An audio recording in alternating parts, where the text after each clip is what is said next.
చాలామందికి చద్దన్నం ఎలా తయారు చేయాలో తెలియట్లేదండి. ఎలా తీయాలి ఎలా చేయాలని అడిగారు నన్ను, అందుకని చెప్తున్నాను. ఇది రాత్రి మనం తినగా మిగిలిపోయిన అన్నం అండి. ఇప్పుడు సాయంత్రం మనం అన్నం వండుకునే ముందు గంజి వార్చుకుంటాం కదా, ఇది గంజి.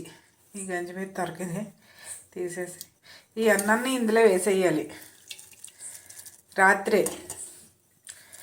దీన్ని పొద్దున్న మనం తినాలన్నట్టు. ఈ రాత్రి అంతా ఇది ఊరుతుంది అన్ని గంజిలో అన్నం ఇలాగా.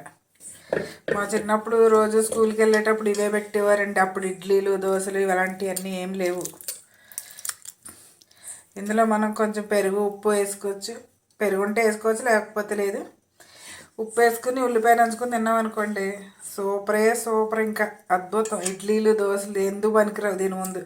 ఆరోగ్యానికి కూడా చాలా మంచిది ఇది. ఇంకా ఫ్రెండ్స్, రాత్రి నీళ్ళలో గంజిలో నానబెట్టాను కదా అన్నం. చూసారా, రాత్రి గంజి చాలా ఉంది, ఇప్పుడు గంజి లేదు. చూసారా, అన్నం పీర్చేసుకుంది గంజి అంతానే. ఇప్పుడు దీన్ని తినాలండి. ఇదే చెద్దన్నం. ఇప్పుడు ఎంత కావాలంటే అంత మనం ఒక గిన్నెలో వేసుకుని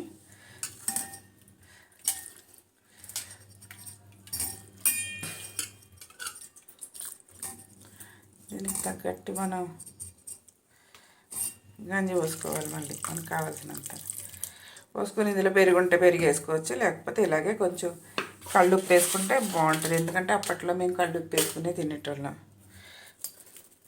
ఇది కొంతసేపు ఒక 2 నిమిషాలు ఇలా కలిపితే కరిగిపోతుంది కళ్ళుప్పు.